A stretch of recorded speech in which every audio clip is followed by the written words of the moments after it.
You shake my nerves and you rattle my brain. Too much of love drives a man insane.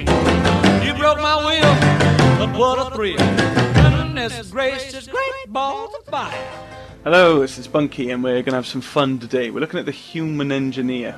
Really great character. You can really squeeze some great damage out of this guy by just sort of skipping Combat Drone and fully speccing out Incinerate and Overload. But then he just sort of disappears. The character disappears into the class then. He's just an engineer. I mean, they've all got electric and fire for moves, to be honest. This guy's niche is the Combat Drone, and I urge you to, you know, have fun with it, play with it, because, you know, there's really no point in taking out a character unless you're going to really play it. So, you know, this is how you're going to build yourself your own little Voltorb. It is great. You know, it's got some great benefits out there in the battlefield. It's not dead. As much as BioWare has, you know, nerfed the crap out of it, it still does its job, whether the enemy care or not. It's going to be out there. It's going to stun a lot of them. It's going to give them take a lot of aggro off you, and when it explodes, that's going to actually detonate your other powers, Overload and Incinerate, and get you Tech Burst and Fire Explosions, and they're always good. So let me show you how to do this. We're going to go for the first evolution. We're going to go Detonate, and see, because we're not going to go for shields, and we're not going to go for damage really, because the drone doesn't do enough damage to be relied on for killing, and too many of the enemy just don't care about it now for it to require any of the shields, and plus we want it to explode. That's going to get us the explosions. So go for Detonate, and for the next one, ignore the shields and damage again, go for Shock. This is what's going to start, this gives it a nice, you know, it's a good radius. It gives it a nice sort of 5-meter radius, and it's just going to, if you throw that into the middle of a group of enemies, it's going to just start zapping all of them and giving them grief. And then secondly, well, not secondly, sorry, finally we're going to go for Chain Lightning, because then this is going to work like Chain Overload, which is just fantastic. It's one of the best crowd control powers, so yeah, have that for your drone. Incinerate, we're only going to put, well, I'm going to recommend you only put 3 points into Incinerate. Incinerate is meh kind of power. I mean, it does its job, but it's seriously overused. You're going to find Incinerate on just about every tech character, and you know, there's plenty of opportunity to play with Incinerate, and it's nothing too glorious out on the battlefield anyway. Not a bad power, just not a great one. Now Overload, that is a great power. We're going to fully spec this one out. First evolution, go for, this is how you can squeeze the maximum damage out of Overload. If you go for damage in the first evolution, and you go for Neural Shock in the second evolution, and then we take Chain Overload in the final evolution. Now let me explain that. Obviously, triple Chain Overload's great. I mean, that's going to give you lots of crowd control potential, but I think, you know, I've never been hit in a group with Overload and thinking, oh damn, I wish I got that one other guy. You know, Chain Overload, just one of them is really great for just sorting out a crowd. The extra damage is always nice. Now here's the little trick about Neural Shock as well. Something it gives it no mention, but this feature is in the game. Basically, Overload and a lot of, I think all the electric powers, they do like 100% damage to synthetics and only 50% damage to organic enemies. As soon as you select Neural Shock, you actually get organics to take the full damage from an Overload attack, just as if they were Geth or something. So, you know, that means every single enemy in the game is going to get the maximum POW from Overload. And obviously, especially with the collectors out now, this will obviously drop any enemy to his knees that hasn't got any kind of protection. So that's going to keep those abominations off your back. So, you know, always take Neural Shock. Seriously, always take Neural Shock. And obviously, it's good to have Chain Overload, because we went for the damage in the first rank. We got to make sure we get it now. I mean, shield damage is great, but I think you'll find that Chain Overload, well, actually, Overload now without shield damage is going to strip shields pretty efficiently. So don't you fret too much about that. For Alliance Training, because this is a power class, these are the other casters of the game. It's like if you want to think as the adepts, they're your kind of your supernatural wizardy stuff, whereas your tech guys, these are your elemental characters. They're dealing with, you know, fire, ice, and electric. So, you know, we want the power damage with these guys too. So damaging capacity, then power damage, but then go for some weapon damage because it's good with this character. It really is, and I'll explain why later. And then for fitness, you can treat yourself to durability and shield recharge. Then. He's a human, so he's kind of squishy. It's good to have as much health as you can. But it's like I also recommend that you have Incinerate because it's going to help you kill armored targets. So now we're looking at 700 health and shields. That's pretty decent to get you by. Now for the weapons for this guy. Now I recommend assault rifles on this character. Assault rifles work great for the engineer classes because they're just sort of they're rapid fire, they're good damage, and basically they just sort of synchronize with casting really nicely. It's like you cast a power, you empty your clip into them, and then basically you reload cancel with your next power. And then basically you just got crowd control and damage just in a constant stream going at the enemy, so it's going to really help you take them out. What I'm going to recommend is the Harrier because it's fucking boss. It's such an amazing gun. I'll talk more about the Harrier later. It is a great gun. I recommend that if you've got it, even at level 1, fantastic. For the Harrier, I do recommend the magazine upgrade mod because that is the Harrier's only balance, really. It's got a very small clip, so it does help to have the magazine upgrade. And I'm going to say the extended barrel because the Harrier does good damage, so the damage buff is always nice. Like I said in the last video, I don't care for the high velocity barrel on the assault rifles unless they're doing I'm gonna have to explain more. I did miss a little chestnut of information on the whole armor and shield thing, so I'm gonna explain that again in this video, hopefully. But yeah, just go with the extended barrel for now. Obviously the Harrier is an ultra rare. You can obviously there's makeshift weapons you can use. I mean, the collector rifle, not to be overlooked. That's a nice little replacement for man's Harrier for you. I mean, it's got a massive clip, so that's so what you're losing in accuracy and damage, you're kind of getting in the clip size there. You can just sort of stream bullets at them, and you'll be surprised just how effective that is. The Falcon and the Overload are a match made in heaven, but I've got another build for that, so I'll leave that for another day. But you can go ahead with the Falcon for now if you wanted to. The Mattock's a great little uncommon weapon. It's really nice. Rewards those with a trigger finger. It really does. And plus these guns have got much better clips as well, so you can go ahead and use piercing mods with your extended barrels on these guns, and that'll really help you out. But yeah, the Mattock's a really great gun. If you've got a trigger finger, that gun's going to fire as fast as you can pull the trigger, and its damage is not too far behind the Harrier if you can pull something like that off. Yeah, but no, I do say assault rifles are just great for the engineer classes. Obviously, you can go with SMGs. You can Hurricane Collector SMG. They're going to work just fine. Because they're caster. They really are caster weapons. But it means you're going to have to get closer than I recommend with this character, okay? You kind of want all the aggro to be on your drone. You don't really want the aggro on you ever. So with the other one I'm going to recommend is pistols. These are the two class things that help you keep your distance. And, and they're not sniper rifles. I know they got the most distance, but they sort of slow up your game a bit. I wouldn't say sniper rifles for this character. You can, of course, but I don't think I think the synergy's there, really. It doesn't flow too nicely, the gameplay, when you're working with a sniper rifle. Obviously, pistols, I'm going to recommend Talon, because it's amazing. Scorpion, because that's going to just help you with crowd control. That's going to work in the same effect as the Falcon, but again, that's a different build. We will talk about that another time. And then there's the Acolyte as well. The Acolyte's great for casters. It really is. Take the shields down, hit them with your power. So, but no, I'm gonna be playing with the Harrier, okay? For the equipment now, what I'm going to recommend is actually armour or drill ammo, because we're not putting the piercing mod on the Harrier, so it's just going to help us out with the armoured targets, because obviously we've only got 3 points in Incinerate, so we're not going to be doing a great deal of damage to them through our powers.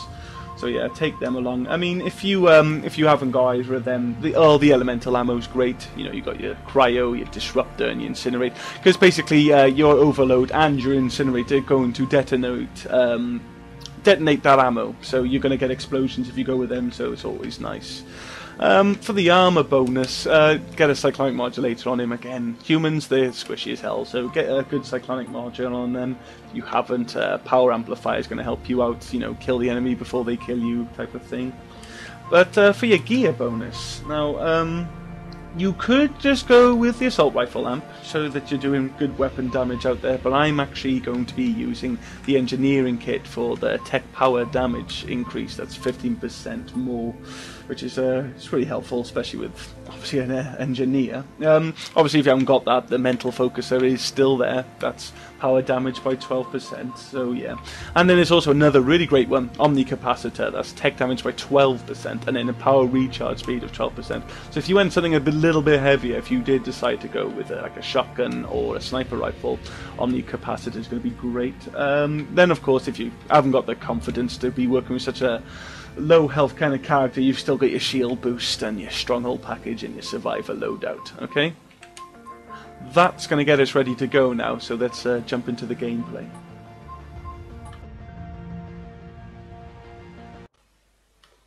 Alright, here we go. I'm joined by Grumperman and Dominoiz again. We're going to do Unknown Gold, but quite fortunately I am going to get a great enemy for this character. Because, you know, with the pet powers, that's what they're quite widely known as. It's basically the powers that allow you to summon a little companion type of thing onto the battlefield. I'm talking combat drone and decoy. There was an issue with them back in the day. Well, none of the players thought it was an issue, but BioWare certainly did. It's like there was a lot of sync kill enemies that would just get mesmerized by them, because they would actually get so close to the pet and then they would try to sync kill it. But obviously they wouldn't be able to, and then they would just be locked there. And this could happen in hallways and stuff. And then we're talking big enemies like the brutes and the banshees there. They would just sort of clog up a hallway and cork all the other enemies behind them. And it was just hilarious. You could just rain bullets down the hallway there, and there was nothing they could do because of this dopey brute in front of them. So they basically made it so a lot of enemies just ignore the drone now. I really wish they had just made it so that those sync kill enemies could just melee the drones and kill them, but no, there you go. It was probably just too difficult to do. I don't know what limitations the guys are facing there at BioWare, but that's the cards we're dealt with. So it's like you know, enemies like enemy factions like the Reapers and the Collectors now, they just don't give a damn about the decoy or drone. They're completely redundant against them, really. But Cerberus has Phantoms. They're their toughest enemy, and they still love their drone. So that's great. I'm really going to get to show you how useful it is. The enemy faction that ultimately is still just still love the pets is Geth, though. You send out a decoy or drone and they will pay attention, so they're the best ones to go against with this kind of character. But no, it's going to be really helpful to help me take out Phantoms here. And I don't know if you spotted it now, but basically my approach to dealing with enemies with this character is if I find a group of enemies, or I'm in a spot where they're flooding in, I'll put my combat drone out, and that's going to start up some crowd control. It's going to sap them, shake them about, stagger them. So there's not going to be any damage coming my way, and then I'm going to use overload to increase the crowd control. And then I'm going to just sort of rain bullets in then once their shields are all gone and everything. If I'm up against an armoured target, I'm going to hit them with... I'm probably going to skip drone altogether, because most of the armoured targets in this game don't give a damn. I'm going to just skip it altogether, hit them with incinerate, and then just rain bullets into them. This is why I recommend assault rifles for this character, because with a lot of tech powers, they're not high damage dealers. I mean, there are tech powers that do it, like arc grenades and stuff, but a lot of the tech powers are just sort of softening up powers. You know, they'll strip shields and they'll just sort of whittle away or weaken armor. So you know, you basically want firepower to really back up what you're doing out on the dance floor, as I about to go, on the battlefield, and you know, you're going to do well then. But I'm also going to take this opportunity to talk about why I hate the high velocity barrel for the assault rifles, and it's based on how armor works in the game. Because armor's got a sort of little multiplier, sort of embedded into it. If a armored target is just taking a constant stream of damage, there's a little multiplier that kicks in, which basically builds up his resistance until that stream of damage stops. This is to make it so that guns like the SMGs are less effective against armor. I don't know if any of you've played Mass Effect 2.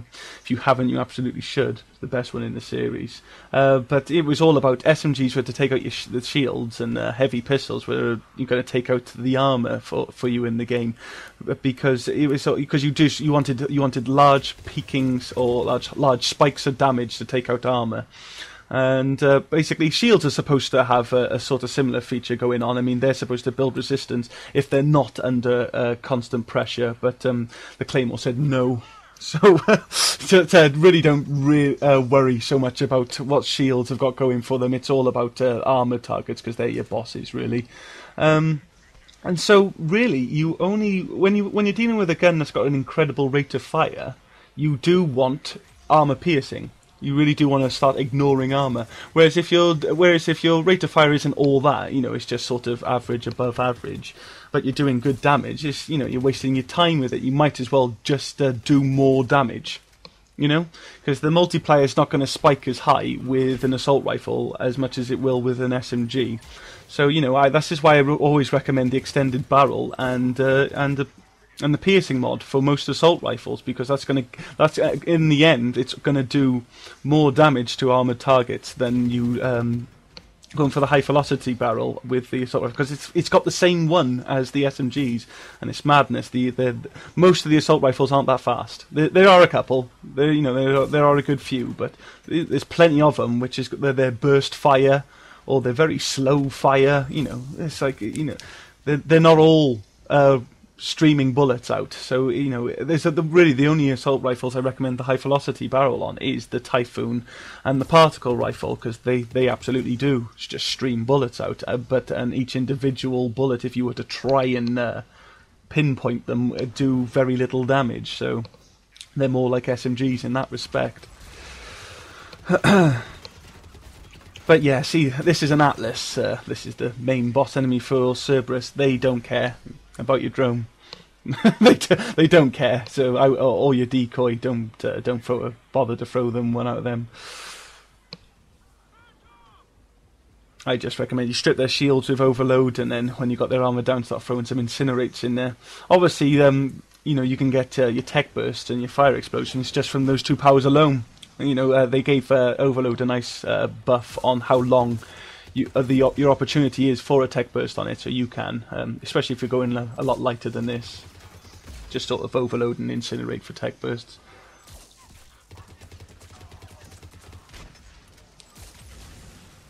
Dragoons don't care about your drone either, unfortunately. They're an enemy I'd really like to care about the drone, because those things just bum rush you. They're so not Cerberus. They play like a Reaper enemy. They just butt rush you and they chase you down relentlessly around the map, like a berserker. Whereas the rest of Cerberus sort of operate more tactically. Their troopers take a lot of cover, and the Phantom's really clever. She'll try and flank you and stuff, and the Atlas drives you out of cover so that the rest of the attack, and you've got the Nemesis keeping distance and stripping shields and all that kind of stuff. They're a much more tactical enemy faction, and then they flung in the Dragoon with little thought, it seems, and he just sort of completely changed Cerberus. He turned Cerberus upside down. They're not the same enemy anymore. It's quite disappointing. They're sort of losing their identity and becoming a lot like everybody else now. It is sad to see. I see now. If I was, if they were ever to quiz me on how would you make the Dragoon work, I'd probably make him work a lot more like the ex-Cerberus guys we got, where they're weak as crap, and the best way to approach them is they attack through walls.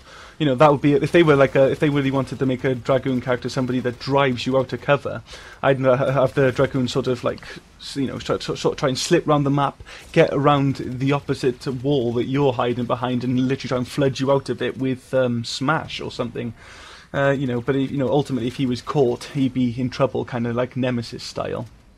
But probably, obviously, unlike a Nemesis, he would be able to fight you in close combat. No, see, with the Atlases, they deal incredible damage, and those... if you're the host... There's a thing to note, by the way. It's the way the Unreal Engine works. Basically, enemies hurt you based on frames of the animation going on in the game. It's like... how can I explain it? It's like, depending on what you're doing per frame of animation, it's going to decide how much damage the enemy is able to sink into you during that frame of animation. So obviously, if the enemy are going to be just sending out, data damage, if you like, and then if you're stood still in those frames of animation, you're going to take maximum damage. However, if you're moving quickly, you're dodge rolling, or you're running in an irregular angle, this is all going to factor in on reducing the amount of damage a character takes. Now here we go. Sorry, I'm going to cut off. Even though she tucks me out, she's going to start... Oh no, I forgot we got Grunt with stasis. He's going to show me up a bit. Alright, there is definitely footage in this video of me mesmerising phantoms with a combat drone. But I'll try and go back to what I was talking about. Basically, if there's a lot of movement going on, it basically tells the game that you're harder to hit and you take less damage. And and then there's obviously lag, which comes into play. And lag's going to basically change what frames of animation you're seeing, because it's all got to be, this kind of information's got to be sent and received and all that kind of nonsense. So the host takes a damn sight more damage than any other player on the battlefield, because the enemy practically don't miss him. And Atlas's missiles, for instance, will home in and get you every single time unless you take hard cover. You absolutely have to take hard cover, because those missiles will S-bend. They will go into the sky, write you a message, and then hit you in the back. They cannot be dodged unless you go into hard cover, unless you're off host, unfortunately. So keep that in mind when you're dealing with an Atlas. Try and get some cover. And if you see them fire up their missile, don't try and dodge roll it, just go into hard cover. Because then the missile just crashes into the wall then and spares you the damage.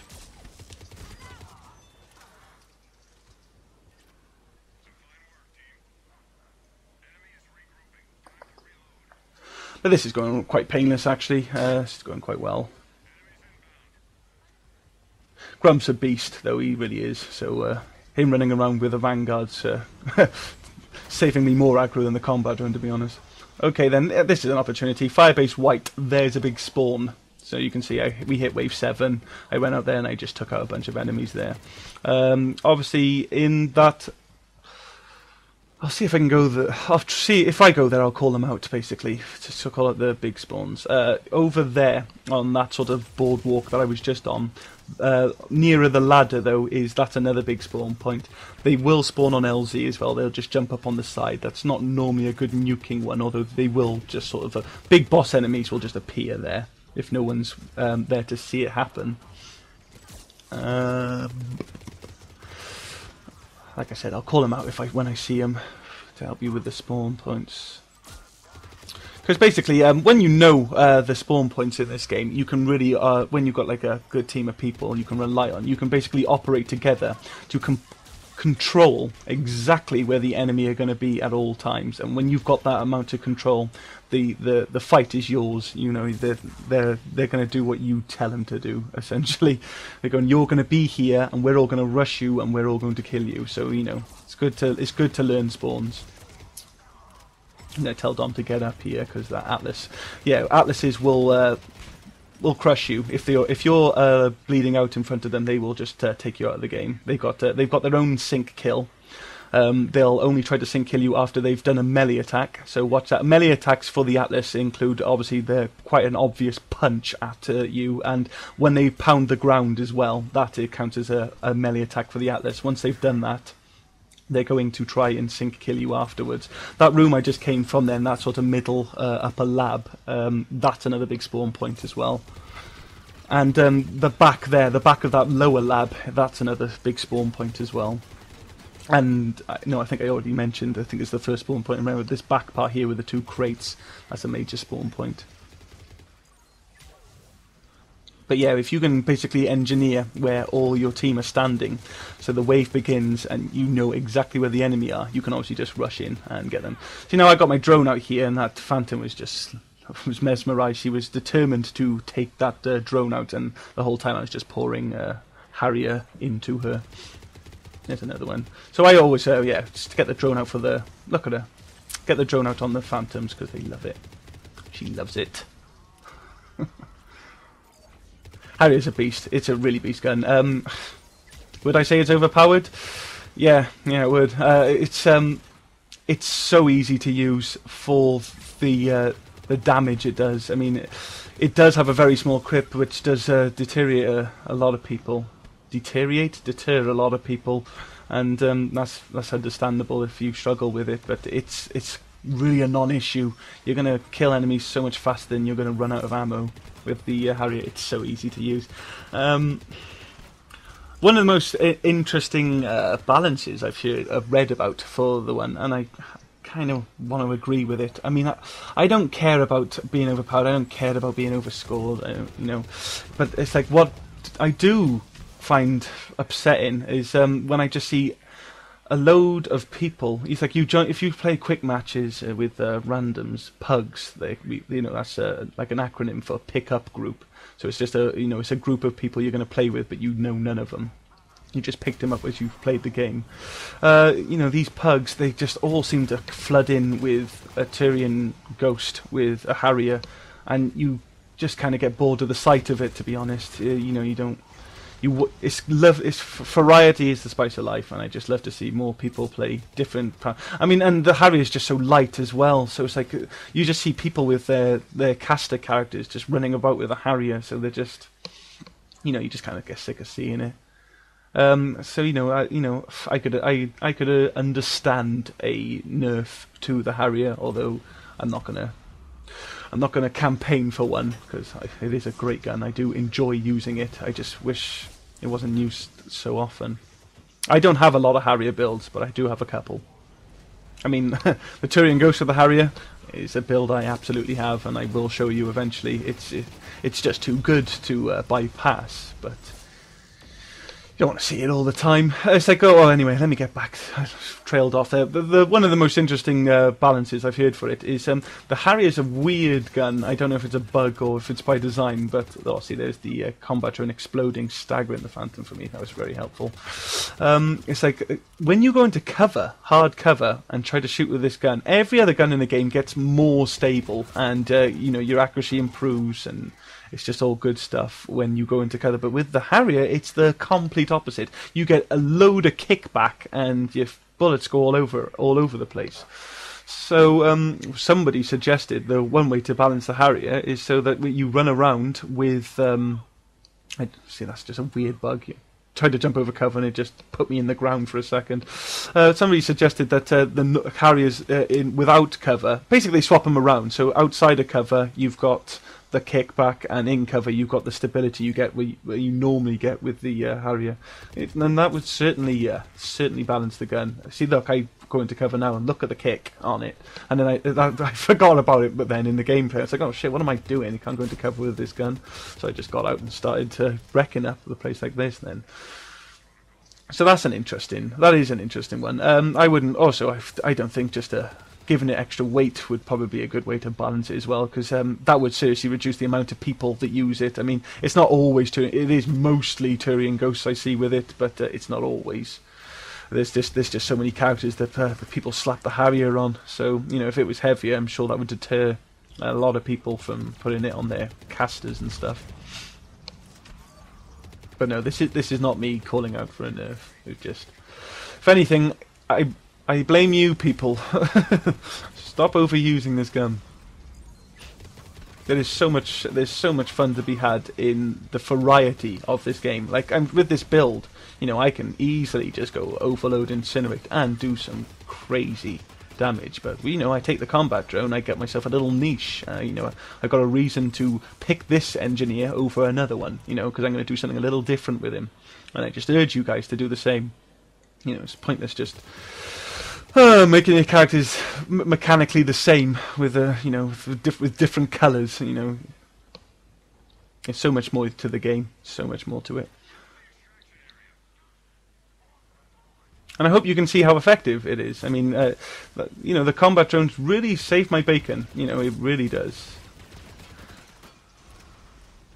But like I said, if I was doing another Geth gameplay right now, I'd really be probably just in charge here. There would be just so much destruction because the Geth just wouldn't be paying attention. See, now my little combat chain lightning just saved Dom from a sync kill.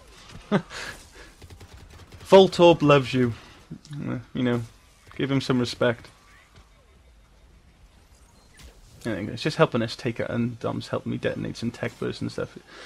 Oh, but look at all these phantoms on extraction wave. I'm going to try and get my rockets out. They're still going to hand cannon me to death. That thing is crazy. That hand cannon she's got, I hate it more than a sword. I really do. I really do. It's so accurate. It fires so fast. It does so much damage. That thing's breaking a sword's like the worst thing you can do. The game's loading screen sort of promote the tactic. It's like the worst thing you can do. You don't want to completely reliant on that hand cannon. It's powerful.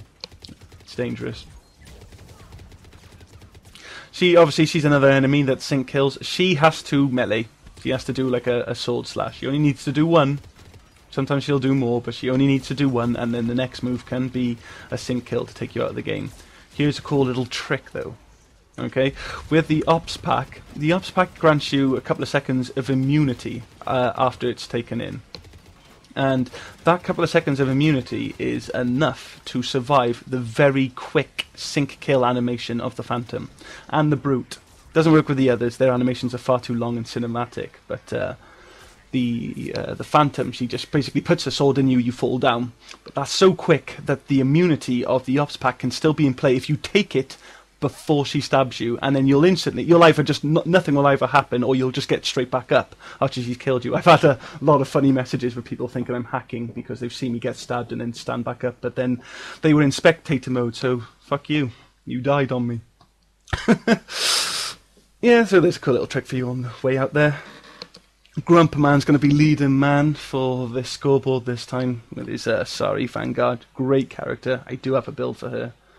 And I'll bring that out eventually.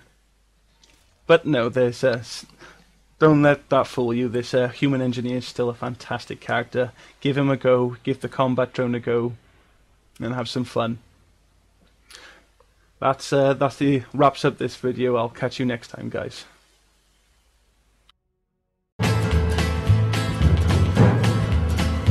There's a rumble in the sky, and all the world can hear it call.